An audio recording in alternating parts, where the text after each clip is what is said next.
ನೀವು ಚಿತ್ರಲೋಕ ಯೂಟ್ಯೂಬ್ ಚಾನಲನ್ನು ನೋಡಿ ಸಬ್ಸ್ಕ್ರೈಬ್ ಮಾಡಿ. ಸರ್ ಡಬ್ಬಿಂಗೂ ಜಾಸ್ತಿ ಆಗುತ್ತೆ, ಕಮ್ಮಿ ಮಾಡೋಣ, ಬೇಡ ಬೇಡ ಹಂಗೆ ಡಬ್ ಮಾಡೋಣ. ಸಂಸಾರದಲ್ಲೆಲ್ಲ ಸೈಲೆಂಟ್ ಶಾರ್ಟ್ಸ್ ಜಾಸ್ತಿ ಇರುತ್ತೆ ಅದರಲ್ಲಿ. ಅಲ್ಲಿ ಇದರಲ್ಲೇ ಪ್ರಸಾದ್ ಲ್ಯಾಬ್ ಹಿಂದ್ಗಡೆ ಒಂದು ಥಿಯೇಟ್ರ್ ಇತ್ತು, ಡಬ್ಬಿಂಗು 70mm ಥಿಯೇಟ್ರ್ ಇದೆಯಲ್ಲ ಅದ್ರ ಮೇಲ್ಗಡೆ, ಅಲ್ಲೇ ಡಬ್ಬಿಂಗ್ ಮಾಡಿದ್ವಿ. ಡಬ್ಬಿಂಗ್ ಅದೊಂದು 20-30 ದಿವಸ ಮಾಡಿದ್ವಿ. ಅದು ಅಷ್ಟಾದ್ರೂ ಅದೆಲ್ಲ ಬೇರೆ ಬೇರೆ ಭಾಷೆ ಮಾಡ್ಬೇಕಲ್ಲ, ಬೇರೆ ಬೇರೆ ಭಾಷೆ ಫಸ್ಟ್ ಮಾಡಲಿಲ್ಲ, ಕನ್ನಡನೇ ಹೇಳಿದೆ ನಾನು ಕನ್ನಡಗೆ. ಸರ್ ಫಸ್ಟ್ ಕನ್ನಡ ಮಾಡಿ ಮುಗಿಸ್ಕೊಂಬೇಡ, ನಾವು ಫುಲ್ ಕನ್ನಡ ನೋಡೋಣ, ಆಮೇಲೆ ಉಳಿದು ಈಸಿ ಆಗುತ್ತೆ, ಕನ್ನಡ ಲೆಂತ್ನು ಕಮ್ಮಿ ಆಗುತ್ತೆ ನಮಗೆ, ಅದನ್ನ ಇಟ್ಕೊಂಡು ಮಾಡೋದು ಬೇರೆಯವ್ರಿಗೆ ಈಸಿ ಆಗುತ್ತೆ ಅಂತ ಹೇಳಿದೆ.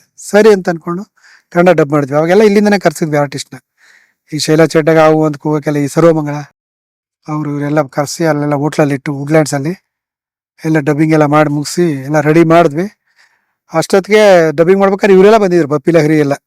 ಬಪ್ಪಿ ಲಹರಿ ಬಂದರೆ ನೋಡ್ಬೇಕಾಗಿತ್ತು ನಿಮಗೆ, ಕಿವಿಲಿ ಇಲ್ಲಿಂದ ಇಲ್ಲಿ ತನಕ ಸರ ಹಾಕೊಳ್ಳೋನು ಮನುಷ್ಯ, ಕೈಯಲ್ಲಿ ಇಲ್ಲಿಂದ ಇಲ್ಲಿ ತನಕ ಉಂಗುರ ಹಾಕೊಳ್ಳೋನು. ಬಂದು ಅವಾಗ ಮಂದಾಕಿನಿ ಅಂತ ಒಬ್ಬ ಹೀರೋಯಿನ್ ಇದ್ರು, ಹಿಂದಿ ಹೀರೋಯಿನು, ರಾಮ್ ತೇರಿ ಗಂಗಾ ಮೇಲೆ ಮಾಡಿದ್ರಲ್ಲ, ಆಕೆ ಅವಾಗ ಅವ್ರ ಜೊತೆಗೆ ಕಂಪ್ನಿ. ಆಕೆನೂ ಕರ್ಕೊಂಡು ಬಂದು ಅಲ್ಲಿ ಡಬ್ಬಿಂಗ್ ಎಲ್ಲ ಕೂತ್ಕೊಂಡು ಸಾಂಗ್ ತೋರಿಸ್ತೀರಾ ಅಂತ ಕೇಳಿದ್ರು, ಸಾಂಗ್ ಹಾಕಿ ತೋರಿಸಿದ್ವಿ, ನೋಡ್ಕೊಂಡು ಹೋದ್ರು. ಬಟ್ ರೀ ರೆಕಾರ್ಡಿಂಗ್ ಅವ್ರನ್ನ ಉಪಯೋಗಿಸೋದು ಬೇಡ ಅಂತ ಅನ್ನಿಸ್ಬಿಡ್ತೀವಿ. ಸೊ ಒಂದು ಸಿನಿಮಾ ಇವರು ಅನ್ಕೊಂಡಿದ್ದ ಲೆವೆಲ್ಗೆ ಬರಲಿಲ್ಲ ದ್ವಾರಕೀಶ್ ಅವ್ರಿಗೆ. ಸೊ ಇನ್ನೊಂದು ಅವ್ರ ರೇಟು ಅವ್ರದ್ದು ಟೈಮ್ ಇದೆಯಲ್ಲ, ಅದನ್ನೇನಕ್ಕೆ ಎಲ್ಲ ವೇಸ್ಟ್ ಮಾಡೋದು, ಫಸ್ಟ್ ಟೈಮ್ ಕೊಟ್ಟು ಅಂದ್ಕೊಂಡು ಇಲ್ಲಿ ವಿಜಯಾನಂದ್ ಇದ್ರು, ಅವ್ರಿಗೆ ರೆಗ್ಯುಲರ್ ಆಗಿ ಮಾಡ್ತಾ ಇದ್ದವರು, ಅವ್ರನ್ನ ಕರೆಸಿ ವಿಜಯ ಗಾರ್ಡನ್ ಅಂತಿದೆ ವಾಹಿನಿ ಸ್ಟುಡಿಯೋ ಎದುರುಗಡೆ, ಅಲ್ಲೊಂದು ಥಿಯೇಟ್ರ್ ಇತ್ತು, ಹಳೆ ದೊಡ್ಡ ಥಿಯೇಟ್ರ್ ಅದು, ಅಲ್ಲಿ ಇಟ್ಕೊಂಡು ರೀ ರೆಕಾರ್ಡಿಂಗ್ ಒಂದು ವಾರ 10 ದಿವಸ ರೀ ರೆಕಾರ್ಡಿಂಗ್ ಮಾಡಿದ್ವಿ ಅಲ್ಲಿ. ಸೊ ರೀ ರೆಕಾರ್ಡಿಂಗು ಚೆನ್ನಾಗಿ ಮಾಡಿದ್ರು, ರೀ ರೆಕಾರ್ಡಿಂಗ್ ಆಯಿತು, ಎಲ್ಲ ಆಯಿತು. ಆಮೇಲೆ ಫಸ್ಟ್ ಕಾಪಿ ತಿರ್ಗಿ ಅಲ್ಲೇ ಮೇನೆ ಥಿಯೇಟ್ರಲ್ಲಿ ನೋಡಿದ್ವಿ. ಸ್ಯಾಟಿಸ್ಫ್ಯಾಕ್ಷನ್ ಆಗಲಿಲ್ಲ ಅವ್ರಿಗೆ ಸಿನಿಮಾ. ಸೊ ಹಿಂಗೆ ಆಗಿದ್ದು. ಬಟ್ ಎಲ್ಲರೂ ತುಂಬ ಶ್ರಮ ಪಟ್ಟಿದ್ರು, ಆರ್ಟಿಸ್ಟ್ಗಳೆಲ್ಲ ತುಂಬ ಶ್ರಮ ಪಟ್ಟಿದ್ರು. ನನಗೆ ಎಸ್ಪೆಷಲಿ ಹಿಂದಿ ರಂಜಿತಾ ಮತ್ತು ಇವರು ನಾನಾ ಪಾಟೇಕರ್, ಅದ್ಭುತವಾದ ಕಲಾವಿದ ಮನುಷ್ಯ. ಆ ಸ್ಟುಡಿಯೋ ಒಳಗಡೆ ಆ ಗವಿಗಳೆಲ್ಲ ಇದೆ, ಅದರಲ್ಲಿ ಕೇವ್ಸ್, ಆ ಕೇವ್ಸಲ್ಲಿ ಇರ್ತಾರೆ ಇವರಿಬ್ರು ಗಂಡ ಹೆಂಡತಿ. ಆ ಮಗು ಅಲ್ಲಿ ಹುಟ್ಟುತ್ತೆ, ಅದು ಆಮೇಲೆ ಮಿಸ್ ಆಗುತ್ತೆ ಮಗು, ಆ ಥರದ ಕತೆ ಅದು. ಆ ಕೇವ್ಸ್ ಪೋರ್ಷನ್ ಎಲ್ಲ ಅಲ್ಲೇನು ಮಾಡೋಕ್ಕಾಗಲೇ ಇಲ್ಲ ಅದೆಲ್ಲ. ಇಲ್ಲಿ ಶಾರದಾ ಸ್ಟುಡಿಯೋದಲ್ಲಿ ಸೆಟ್ ಹಾಕಿದ್ವಿ, ಅರುಣಾಚಲ್ ಸ್ಟುಡಿಯೋ ಅಂತ ಏನಿದೆಯಲ್ಲ, ಪ್ರಸಾದ್ ಹೋಗ್ತಾ ಲೆಫ್ಟಲ್ಲಿ ಇತ್ತಲ್ಲ ಮೊದಲು, ಆ ಸ್ಟುಡಿಯೋದಲ್ಲಿ ದೊಡ್ಡದೊಂದು ಕೇವ್ಸ್ ಸೆಟ್ ಹಾಕಿ ಅಲ್ಲಿ ಶೂಟ್ ಮಾಡಿದ್ವಿ. ಆ ಶೂಟ್ ಮಾಡ್ಬೇಕಾದ್ರೆ ಆ ಮನುಷ್ಯ ಇವರೆಲ್ಲ ರಿಹರ್ಸಲ್ ಮಾಡಿ ಆ ಹಿಂದಿ ಆ ಡೈರೆಕ್ಟ್ ಮಾತೇ ಕೇಳ್ತಿರ್ಲಿಲ್ಲ. ಆತ ನಾನಾ ಪಾಟೇಕರ್ ಅವ್ರನ್ನೇನು ಗಂಭೀರವಾಗಿ ತಗೊಳ್ಳೇ ಇಲ್ಲ. ಈ ಸೀನ್ ಹಿಂಗಿದೆ, ಇದನ್ನೇನು ಮಾಡ್ಬೋದು, ಈ ಥರ ಮಾತಿದೆ, ಇದನ್ನೇನು ಮಾಡ್ಬೋದು, ಹಿಂದಿಲಿ ಅವರೇ ಇದು ಮಾಡೋರು. ಮಾಮ್ನ ಅದು ನಾವು ಕನ್ನಡಗೆ ತಮಿಳಿಗೆ ನಾವು ಮಾಡ್ಕೋತಿದ್ವಿ, ನಾನು ಕನ್ನಡಕ್ಕೆ ಮಾಡ್ಕೋತಿದ್ದೆ, ಶಂಕರ್ ತಮಿಳಿಗೆ ಮಾಡ್ಕೋತಿದ್ರು. ಆ ಮನುಷ್ಯ ಒಂದು ಗೆಟಪ್ ಹಾಕೊಂಬಂದ್ರೆ ಇದು ಏನೋ ಎಲ್ಲ ಬರೋರು, ಇದು ನೋಡು ಅಂತ. ನಾನು ಚೆನ್ನಾಗಿದೆ ಸರ್ ಗೆಟಪ್ ಅಂತ, ಸ್ವಲ್ಪ ಜಾಸ್ತಿ ಆಯ್ತು ಅನ್ಸುತ್ತೆ, ಕಪ್ ಹಾಕ್ಕೊಂಡಿದ್ದೀರ ಎಲ್ಲ ಅಂತ. ಇಲ್ಲ ಯೋಚನೆ ಮಾಡು, ಅಷ್ಟು ದಿವಸ ಅವ್ನು ಕೇವಲ್ ಇದ್ದಾನೆ, 6 ತಿಂಗಳು ವರ್ಷಗಳ ಗಟ್ಟಲೆ ಕೇವಲ್ ಇರ್ತಾನೆ, ಸ್ನಾನ ಮಾಡಿರಲ್ಲ, ಬಟ್ಟೆ ಚೇಂಜ್ ಮಾಡಿರಲ್ಲ, ಸೊ ಇನ್ನು ಯಾವ ಥರ ಇರೋಕ್ಕೆ ಸಾಧ್ಯ, ಯೋಚನೆ ಮಾಡು ನೀನು ಅಂತ. ನಾನು ಅಲ್ಲಿ ಯಾವುದೋ ಒಂದು ಶಾರ್ಟ್ ಒಂದು ಡೈಲಾಗ್ ಇದ್ರೆ ಅದು ಮಾಡೋಣ, ಆತಂಗೆ ಒಂದು ಶಾರ್ಟ್ ಒಂದು ಡೈಲಾಗ್ ಆತಂಗೆ ಇಂಥದ್ದು ಅಂತ ಆದರೆ ಆ ಪಾಡಿಗೆ ಅಲ್ಲಿ ಸೆಟ್ಟಲ್ಲಿ ಹೊರಗಡೆ ಎಲ್ಲ ಕೂತ್ಕೊಂಡು ರಿಹರ್ಸಲ್ ಮಾಡ್ತಾನೆ ಇರೋರು. ಒಂದ್ಸಲ ಅರೇ ಅಪ್ನ ವಿಶ್ವನಾಥ್ ಇದ್ದಾರೆ, ಅಪ್ನ ವಿಶ್ವನಾಥ್ ಅಂತಾನೆ ಕರೆಯೋರು, ಇದ್ದಾರೆ, ಈ ಡೈಲಾಗ್ ಬತ್ತಾಯನ ಎದ್ದೇಕೋ. ಸೊ ಆಕ್ಚುಲಿ ಅಲ್ಲಿ ಆಫ್ರಿಕಾದಲ್ಲಿ ಶೂಟ್ ಮಾಡಿ ಬಂದ್ಮೇಲೆ ಆ ಹಿಂದಿ ಡೈರೆಕ್ಟರ್ದು ಅವ್ರ ಟೀಮ್ದು ಟೆಕ್ನಿಕಲ್ ಏನಿತ್ತಲ್ಲ ಅದೆಲ್ಲ ಕಮ್ಮಿ ಆಗೋಯ್ತು. ಆಮೇಲೆ ಇವ್ರೇನು ಹೇಳ್ತಾರೋ ದ್ವಾರಕೀಶು ನಾವೇನು ಇಲ್ಲಿ ಹೇಳ್ತೀವೋ ಅದನ್ನ ಅವ್ರು ಟ್ರಾನ್ಸ್ಲೇಟ್ ಮಾಡ್ಕೊಂಡು ಮಾಡೋ ಸ್ಥಿತಿಗೆ ಬಂತದ್ದು. ಶೂಟಿಂಗೂ ಹಂಗೆ ಆಯ್ತು ಹೆಚ್ಚು ಕಮ್ಮಿ. ತಳ್ಕೊಳೋದಲ್ಲಿ ಫೈಟ್ ಮಾಸ್ಟರ್ ಶಿವಯ್ಯ ಅವರೆಲ್ಲ ಸೇರ್ಕೊಂಡು ನಾವೆಲ್ಲ ಏನು ಡಿಸೈಡ್ ಮಾಡ್ತೀವಿ ಅದನ್ನ ಹಿಂದಿ ಶಾರ್ಟ್ ಇಟ್ಕೊಳ್ಳೋ ಥರ ಆಗೋಯ್ತು. ಸೊ ಅವರು ಅಲ್ಲಿ ಶೂಟಿಂಗಲ್ಲೂ ಜಾಸ್ತಿ ಅವ್ರಿಗೇನು ಬರೀ ಸ್ಟಾರ್ಟ್ ಕಟ್ ಹೇಳೋರು ಒಂದೊಂದ್ಸಲ ಅಷ್ಟೇ ಹಿಂದಿಯವರು ಎಲ್ಲ. ಇಲ್ಲೇ ಎಲ್ಲ ಈ ಸೆಂದಿಲ್ಗಿಂದ ಇಲ್ಲಿ ಆರ್ಟಿಸ್ಟ್ಗಳೇ ಒಳ್ಳೆ ಟೆಕ್ನಿಷಿಯನ್ ಥರ ನಾಲೆಡ್ಜ್ ಇರುತ್ತೆ. ನಾನಾ ಪಾಟೇಕರ್ ಅಂತೂ ಅದ್ಭುತವಾದ ಇದು ಕೇಳೋರು, ಮಾಡಿ ತೋರಿಸೋರು, ಇದು ಚೆನ್ನಾಗಿದೆಯಾ, ಚೆನ್ನಾಗಿದೆ, ಸ್ವಲ್ಪ ಹೊತ್ತು ಹೋಗೋರು, 10 ನಿಮಿಷ ಬಿಟ್ಟು ಅದನ್ನ ಇನ್ನೊಂದ್ಸರಿ ಬೇರೆ ಥರ ಮಾಡ್ಕೊಂಡು ಬರೋರು. ಒಂದ್ಸಲ ಮಾಡ್ತಾರೆ ಸೇಮ್ ಡೈಲಾಗು ಸೇಮ್ ಇದು ಬೇರೆ ಥರ ಹೇಳೋರು, ಇದು ಚೆನ್ನಾಗಿದೆ ಅಂತ, ಇದು ಚೆನ್ನಾಗಿದೆ. ಸೊ ಎರಡರಲ್ಲಿ ಯಾವ್ದು ಚೆನ್ನಾಗಿದೆ, ಸೊ ಎರಡು ಚೆನ್ನಾಗಿದೆ, ಯಾವ್ದು ಬೇಕಾದ್ರೆ ಮಾಡ್ಬೋದು, ಎರಡು ಚೆನ್ನಾಗಿದೆ, ಯಾಕೆಂದ್ರೆ ಎರಡು ಚೆನ್ನಾಗಿರ್ತಿತ್ತು, ಆ ಥರನೇ ಮಾಡ್ತಿದ್ದ. ಸೊ ಇನ್ನೊಂದ್ಸರಿ ಹೋಗಿ ಇನ್ನೊಂದು ಮೂರನೇದೇನೋ ಮಾಡ್ಕೊಂಬರೋರು. ಸೊ ಅಷ್ಟು ಡೆಡಿಕೇಶನ್ ಅಂದರೆ ಆ ಮನುಷ್ಯ ಶೂಟಿಂಗ್ ಸ್ಪಾಟಿಗೆ ಬಂದಮೇಲೆ ಒಂದೇ ಒಂದು ನಿಮಿಷ ಟೈಮ್ ವೇಸ್ಟ್ ಮಾಡಿದ್ದು ನಾನು ನೋಡೇ ಇಲ್ಲ. ಬಂದ ಮೇಕಪ್ ಹಾಕೊಳ್ಳಾಗಿಂದ ಸೀನು ಅದ್ರ ಒಳಗಡೆ ಕ್ಯಾರೆಕ್ಟರ್ ಒಳಗಡೆ, ಈ ಕ್ಯಾರೆಕ್ಟರ್ ಒಳಗಡೆ ಇನ್ವಾಲ್ವ್ ಆಗೋದು ಅಂತ ಅಂತಾರಲ್ಲ. ನಾನು ಅಷ್ಟು ದಿನ ಎಲ್ಲ ಶೂಟಿಂಗ್ ಮಾಡಿದೆ, ನನ್ನ ಸಿನಿಮಾಯಿಂದ ಹಿಡಿದು ನಮ್ಮ ಡೈರೆಕ್ಟರ್ ಸಿನಿಮಾಯಿಂದ ಹಿಡಿದು ಯಾರನ್ನೂ ನೋಡಿರ್ಲಿಲ್ಲ ನಾನು. ಸೊ ನಾನಾ ಪಾಟೇಕರ್ ಒಬ್ರೆ ಕ್ಯಾರೆಕ್ಟರ್ ಒಳಗಡೆ ಒಕ್ಕು ಸಿನಿಮಾ ಆಕ್ಟ್ ಮಾಡ್ತಾರೆ ಅನ್ನೋಂಥದ್ದು. ಕೊನೆವರೆಗೂ ನಂಗೆ ಆ ಮನುಷ್ಯ ಅಷ್ಟೇ ಇಷ್ಟ ಆಯ್ತು. ಪ್ರತಿ ಸೀನು ಚಿಕ್ಕದು, ಈಗ ನಮ್ಗೇನಾದ್ರು ಇದು ತಾನೇ ಈ ಶಾರ್ಟ್ ಪರವಾಗಿಲ್ಲ ಓಕೆ ಅಂತ, never. So each and every frame, each and everything should be come perfectly. ಹಂಗೆ ಅವ್ರೆಲ್ಲರೂ ಸೇರ್ಕೊಂಡು ಮಾಡಿದ್ರಿಂದ ಆ ಕಾಮಿಡಿ ಶಂಕರ್ ಎಲ್ಲ ಇದ್ದಿದ್ರಿಂದ ಕಾಮಿಡಿ ಡೈಲಾಗ್ ಚೆನ್ನಾಗಿ ಬರೆಯೋರು. ಅವ್ರು ತಮಿಳಲ್ಲಿ ಬರೆದ್ಬಿಟ್ಟು ಅದನ್ನ ನಾನು ಕನ್ನಡಗೆ ಹಿಂದಿಗೆ ಆಮೇಲೆ ಟ್ರಾನ್ಸ್ಲೇಟ್ ಮಾಡಿ, ಯಾಕೆಂದ್ರೆ ಡೈಲಾಗ್ ಪೋರ್ಷನ್ ಹೆಚ್ಚು ಕಮ್ಮಿ ಇಲ್ಲೇ ಆಗಿದ್ದು. ಸೊ ಆ ಥರ ಆಗೋಯ್ತು. ಸೊ ಅದೆಲ್ಲ ಏನಾದ್ರು ಸಿನಿಮಾದಲ್ಲಿ ಒಂಚೂರು ಚೆನ್ನಾಗಿ ವರ್ಕೌಟ್ ಆಗಿದೆ ಅಂತಂದ್ರೆ ಆಮೇಲೆ ಇಲ್ಲಿ ಮಾಡಿರೋದು ಅಷ್ಟೇ ಆಗಲಿ, ಆ ಒರಿಜಿನಲ್ ಡೈರೆಕ್ಟರ್ ಕಡೆಯಿಂದ ಏನೂ ಕಾಂಟ್ರಿಬ್ಯೂಷನ್ ಇಲ್ಲ ಇಡೀ ಸಿನಿಮಾ. ಹಂಗಾಗಿ ತುಂಬಾ ಹೆಚ್ಚು ಕಮ್ಮಿ ಆಗೋಯ್ತು ಅವ್ರಿಗೆ. ಅಷ್ಟೊತ್ತಿಗೆ ಅವ್ರಿಗೆ ನಾನು ಅಡಿಮೆ ಇಲ್ಲ ಅಂತ ಒಂದು ಸಿನಿಮಾ ಮಾಡಿದ್ರು, ಶ್ರೀದೇವಿ ಮತ್ತೆ ರಜನಿಕಾಂತ್ ಎಲ್ಲ ಹಾಕೊಂಡು.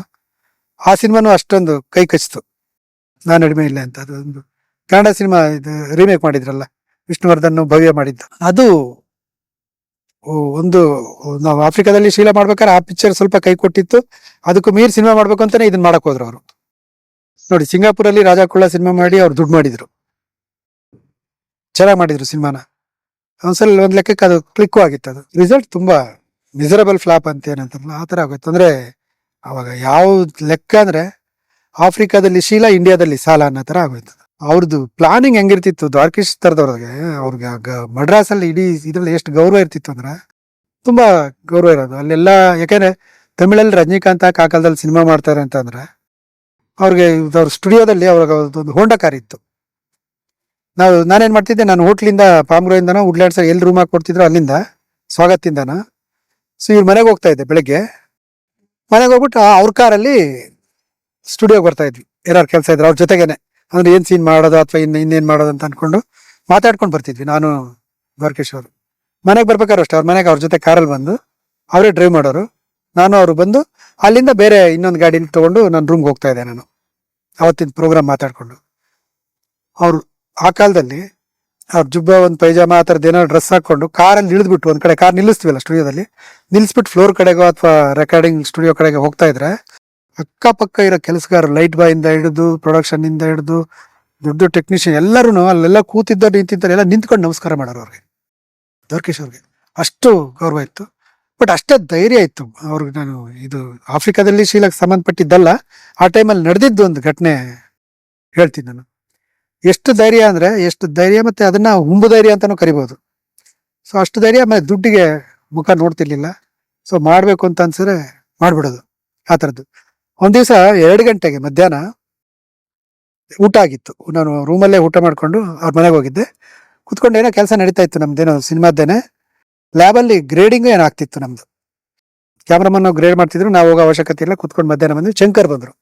ಅವತ್ತು ಮಧ್ಯಾಹ್ನ ರಜೆ ಹಾಕಿ ಮಾತಾಡ್ತಾ ಎನ್ನ ಶಂಕರ್ ಎಂದ ಪಡ ಪಾತ್ರಿ ಅಂದ್ರೆ ತಮಿಳಲ್ಲಿ ಮಾತಾಡೋರು ಅವರು.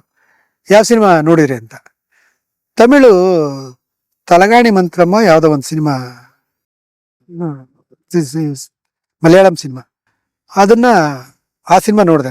ಕತೆ ಚೆನ್ನಾಗಿದೆ, ಅದು ಚೆನ್ನಾಗಿದೆ, ಸಿನಿಮಾನು ಚೆನ್ನಾಗಿದೆ ಅಂತ ಅಂದ್ರು. ಏನ್ ಕತೆ ಅಂದ್ರು. ಆ ಶಂಕರ್ 1-2 ಲೈನಲ್ಲಿ ಕತೆ ಹೇಳಿದ್ರು, ಹಿಂಗಿದೆ ಕತೆ, ಹಿಂಗ್ ಫ್ಯಾಮಿಲಿ ಕತೆ, ಇದು ಇದಿದೆ, ಕನ್ನಡಕ್ಕೆ ರಿಮೇಕ್ ಮಾಡಿದ್ರೆ ಚೆನ್ನಾಗಿರುತ್ತೆ ಅಂತ ಅಂದ್ರು. ಚೆನ್ನಾಗಿರುತ್ತೆ, ಮಾಡ್ಬೋದು. ಕತೆ ಫುಲ್ ಕೇಳಿದ್ರು. ಇವ್ರು ಸಿನಿಮಾ ನೋಡ್ದೇನೆ ಶಂಕರ್ ಹೇಳಿದ ಮಾತು ಕೇಳ್ಕೊಂಡು, ಕತೆ ಕೇಳ್ಕೊಂಡು, ಆ ಕತೆ ಪ್ರೊಡ್ಯೂಸರ್ಗೆ ಅಲ್ಲೇ ಯಾವಾಗಲೇ ಫೋನ್ ಮಾಡಿದ್ರು. ನಾವ್ 2-2:30 ಗಂಟೆ ಕೂತಿದೀವಿ, 3-3:30ಗೆ ಫೋನ್ ಮಾಡಿದ್ರು. ಫೋನ್ ಮಾಡ್ಬಿಟ್ಟು ಈ ತರ ಕನ್ನಡದಲ್ಲಿ ರೀಮೇಕ್ ಮಾಡ್ತೀನಿ ನಿಮ್ ಸಿನಿಮಾನ, ಮಲಯಾಳಿ ಸಿನಿಮಾನ, ರೈಟ್ಸ್ ಕೊಡ್ತೀರಾ? ರೇಟ್ ಮಾತಾಡಿದ್ರು ಅಷ್ಟೇ, 1-1.5 ಲಕ್ಷ ಏನೋ ಮಾತಾಡಿದ್ರು. ಅಷ್ಟೇ ಇರ್ತಿತ್ತು ಅವಾಗ ರೀಮೇಕ್ ರೈಟ್ಸ್ ಎಲ್ಲ. ಆ ಮಲಯಾಳಂ ಪಿಕ್ಚರ್ ಅಂದ್ರೆ ಏನಾದ ದೊಡ್ಡ ಬಡ್ಜೆಟ್ ಸಿನಿಮಾ, ಫ್ಯಾಮಿಲಿ ಇದು. ಸರಿ, ಇದಕ್ಕೆ ಯಾರ್ಯಾರು ಹಾಕಿದ್ ಚೆನ್ನಾಗಿರುತ್ತೆ, ಅದು ಯಾರ್ಯಾರನ್ನ ಆರ್ಟಿಸ್ಟ್ಗಳು ಇದು ಮಾಡ್ಕೊಂಡ್ರು. ಶ್ರೀನಾಥ್ ಇದ್ರು, ಫ್ಯಾಮಿಲಿದು ಯಾವ್ದೋ ಒಂದು ಮಾಡಿದ್ರು, ಮನೆ ಕತೆ ಆ ಥರದ್ದು ಯಾವ್ದೋ ಒಂದು ಮಾಡಿದ್ರಲ್ಲ, ದ್ವಾರಕೀಶ್ ಅವರು ಮಾಡಿದ್ರಲ್ಲ ಅದು. ಇವರು ದ್ವಾರಕೀಶ್ ಅವರು ಅದ್ರ ಪ್ರೊಡ್ಯೂಸ್ ಮಾಡಿದ್ರು, ಇವರು ನಾಗಬಣ್ಣ ಡೈರೆಕ್ಟ್ ಮಾಡಿದ್ರು. ಆಮೇಲೆ ಅಲ್ಲಿಂದ ಆಯ್ತು. ಸೊ ಡೈರೆಕ್ಟರ್ನ ಯಾರನ್ನ ಹಾಕೋದು, ಸೊ ನಾಗಬಣ್ಣ ಅಂತ ಡಿಸೈಡ್ ಮಾಡಿದ್ರು. ಆಮೇಲೆ ಕ್ಯಾಮ್ರಾಮನ್ ಮಾಮೂಲಿ ಅವ್ರಿಗೆ ಇವರೇ ಇದ್ರು, ಯಾರು ದೇವಿ ಪ್ರಸಾದ್.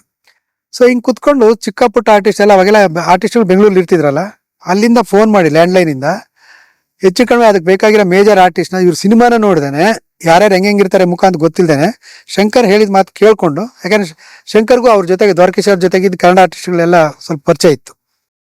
ಸೊ ಇಂತಿಂಥ ಆರ್ಟಿಸ್ಟ್ ಅಂತ ಆಗ್ಬಿಟ್ಟು ಅವ್ರಿಗೆ ಫೋನ್ ಮಾಡ್ಬಿಟ್ಟು ಅವ್ರ ಡೇಟೇ ತೊಗೊಂಡೇ ಬಿಟ್ರು ಅವರು. ಕುತ್ಕೊಂಡು ಮಧ್ಯಾಹ್ನ 2 ಗಂಟೆಗೆ ಏನೂ ಇಲ್ಲ, 4:00-4:30 ಎಲ್ಲ ಆಗೋಗಿದೆ. ಸೊ ಇದಕ್ಕೆ ಅವ್ರಿಗೆ ಅವಾಗ ಆಫ್ರಿಕಾದಲ್ಲಿ ಎಲ್ಲ ದುಡ್ಡು ಹಾಕಿದ್ರಲ್ಲ, ದುಡ್ಡಿನ ಸ್ವಲ್ಪ ಇನ್ನೂ ಕೊರತೆ ಇತ್ತು ಅಂತ ಅನ್ಸುತ್ತೆ. ಸೊ ಫೈನಾನ್ಸು ಯಾರಿಗ ಅಲ್ಲೇ ಮಡ್ರಾಸಲ್ಲೇ ಒಬ್ಬ ಫೈನಾನ್ಸರಿಗೆ ಫೋನ್ ಮಾಡಿ, ನಾಳೆ ಈ ಥರ ಸಿನಿಮಾ ಇಂತಿಂಥವ್ರು ಪಾರ್ಟ್ ಮಾಡ್ತಾ ಇದ್ದಾರೆ, ಕನ್ನಡದ ಆರ್ಟಿಸ್ಟ್ ಹೆಸರು ಹೇಳಿದ್ರು. ಸೊ ಇಷ್ಟು ದಿನ ಶೂಟಿಂಗ್ ಮಾಡ್ತೀನಿ, ಇಷ್ಟು ನನಗೆ ಫೈನಾನ್ಸ್ ಬೇಕು.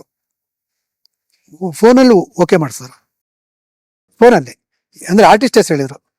ಅವ್ರು ಯಾವಾಗಲೂ ಆರ್ಟಿಸ್ಟ್ ಆ್ಯಕ್ಟ್ ಮಾಡ್ತಾ ಇದ್ದಿದ್ದು ಆ ಕಾರಣಕ್ಕೆ. ಆರ್ಟಿಸ್ಟ್ ಆ್ಯಕ್ಟ್ ಮಾಡಿದ್ರೆ ಫೈನಾನ್ಸ್ ಸಿಗುತ್ತೆ, ಸೊ ಮಾರ್ಕೆಟಿಂಗ್ ಈಸಿ ಆಗುತ್ತೆ ಅನ್ನೋದೊಂದು. ಅದು ಲೆಕ್ಕಾಚಾರನೇ, ಅದು ಕರೆಕ್ಟ್ ಅದು. ಸೊ 2 ಗಂಟೆಗೆ ಏನೂ ಇಲ್ಲ, ಆ ಕಥೆನೂ ಗೊತ್ತಿಲ್ಲ ಯಾರಿಗೂ, ನಮಗೂ ಏನೂ ಗೊತ್ತಿಲ್ಲ. ಸೊ 5:30-6 ಗಂಟೆಗೆ ಎಲ್ಲ ರೆಡಿ ಆಗೋಯ್ತು, ಆರ್ಟಿಸ್ಟ್ಗಳದೆಲ್ಲ ಆಗೋಯ್ತು. ಅವ್ರು ಡೇಟ್ ಓಕೆ ಆಗಿದ ತಕ್ಷಣ ಫೈನಾನ್ಸರಿಗೆ ಫೋನ್ ಮಾಡಿದ್ರು, ಅವ್ರು ದುಡ್ಡು ಕೊಡ್ತೀನಿ ಅಂತ ಹೇಳಿದ್ರು. ಇಮಿಡಿಯೇಟ್ ಶೂಟಿಂಗ್ ಡೇಟ್ ಇಂತ ಇಟ್ಕೊಳ್ಳೋಣ, ಎಲ್ಲ ಡೇಟ್ ಅಡ್ಜಸ್ಟ್ ಮಾಡ್ಕೊಂಡು ಒಂದು 20-25 ಶೂಟಿಂಗ್ ಶುರು. ಸೊ ಸಾಂಗ್ ಕಂಪೋಸಿಂಗ್ ಮಾಡ್ಬೇಕಲ್ಲ, ಇವ್ರಿಗೆ ಫೋನ್ ಮಾಡಿದ್ರು ವಿಜಯಾನಂದ್ಗೆ. ವಿಜಯಾನಂದ್ ಅಸಿಸ್ಟೆಂಟು ಯಾರೋ ಒಬ್ಬರು ಇಬ್ಬರು ಲಾಯರ್ ಆಗಿದ್ರು. ಅವ್ರು ಕೋರ್ಟ್ ಅವ್ರು ಮುಗಿಸ್ಕೊ, ಸರ್ ಬನ್ರಿ ಏನು ಸರ್ ಅಂತ, ಸುಮ್ಮನೆ ಬರಬೇಡಿ, ಇದು ಇನ್ಸ್ಟ್ರೂಮೆಂಟ್ ತೊಗೊಂಬನ್ನಿ, ಕಂಪೋಸಿಂಗ್ ಮಾಡೋಣ ಇಲ್ಲೇ ನಮ್ಮ ಮನೆ ಮೇಲ್ಗಡೆ ಅಂತ. ಮಾಡಿ ಮೇಲೆ ರೂಮಲ್ಲಿ ಮಾಡೋಣ. ಕಂಪೋಸಿಂಗ್ ಯಾವ ಸಿನಿಮಾ ಸರ್, ಹೇಳ್ತೀನಿ ಬರ್ರಿ ಅಂತ. ಸರ್ ಅಸ್ಟೆಂಟ್ ಬರಬೇಕು. ಅಸ್ಟೆಂಟ್ ಎಲ್ಲಿದ್ದಾನೆ? ಅವ್ನು ಕೋರ್ಟ್ಗೆ ಹೋಗಿದ್ದಾನೆ, ಲಾಯರ್ ಇದ್ದ ಅವನು, ಕೋರ್ಟ್ಗೆ ಹೋಗಿದ್ದಾನೆ, ಬಂದ ತಕ್ಷಣ ಬರ್ತೀವಿ ಅಂತ. ಬಂದು 6:30ಗೆ ಕಂಪೋಸಿಂಗ್ ಶುರು ಮಾಡಿದ್ದಾರೆ. 2 ಗಂಟೆಗೆ ಏನೂ ಇಲ್ಲ, ದುಡ್ಡಿಂದ ಹಿಡಿದು ಆರ್ಟಿಸ್ಟಿಂದ ಹಿಡಿದು ಕಥೆಯಿಂದ ಹಿಡಿದು ಏನಿಲ್ಲ. 6-6:30ಗೆ ಕಂಪೋಸಿಂಗು. ಜಸ್ಟ್ ಇಟ್ ಇಸ್ 4-4:15 ಗಂಟೆ ಟೈಮಲ್ಲಿ ಕುತ್ಕೊಂಡು ಕಡೆ ಅವ್ರ ಆಫೀಸಲ್ಲೇ ಕುತ್ಕೊಂಡು ಬರೀ ಫೋನಲ್ಲಿ ಇಷ್ಟು ವ್ಯವಸ್ಥೆ ಮಾಡಿ ಒಂದು ಪ್ರೊಡಕ್ಷನ್ ಸ್ಟಾರ್ಟ್ ಮಾಡಿದ್ದಾರೆ ಅವರು. ಅಂದರೆ ಯಾವ ಲೆವೆಲಿನ ಅನುಭವ ಮತ್ತು ಯಾವ ಲೆವೆಲಿನ ಧೈರ್ಯ. ಸಿನಿಮಾ ಆ ಥರ ಧೈರ್ಯ ಮಾಡಿದ್ದಕ್ಕೆ ಅವ್ರು ಅಷ್ಟೊಂದು ಸಿನಿಮಾಗಳು ಮಾಡೋಕ್ಕಾಯ್ತು. ಅವರು ಆಮೇಲೆ ಅವರು ಸಿನಿಮಾಗಳು ಬೇರೆ ಥರ ಮಾಡಿದ್ರು, ಪಾಪ ಲಾಸ್ ಆಯಿತು.